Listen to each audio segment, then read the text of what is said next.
Sziasztok! Ez a videó a Fast sisak kópiájáról szól. Ezen a replikán megtalálhatunk egy NVG mountot, amelyen elhelyezhető sportkamera, illetve éjjellátó. Található egy szereléksín a két oldalon, illetve tépőzáras panelek csapatjelzéseknek, illetve ilyen patcheknek. 8 darab szellőzőnyílás van rajta. Nagyon kényelmes, szellős, viszont meglőhetnek ezen keresztül. Engem már találtak el így. Nem túl kellemes.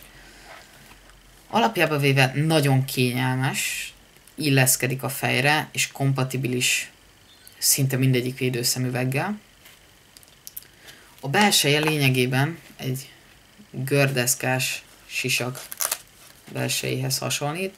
Ilyen kis tépőzáras szivacsok találhatóak itt, illetve elől és hátul.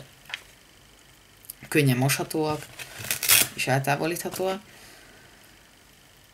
Megvételkor kapunk hozzá egy pótcsomagnyi szivacsot.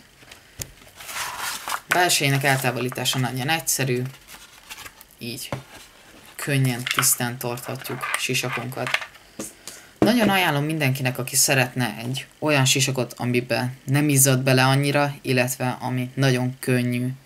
Köszönöm, hogy megnéztétek a videót, és ha tetszik, akkor osszátok meg, illetve iratkozzatok fel.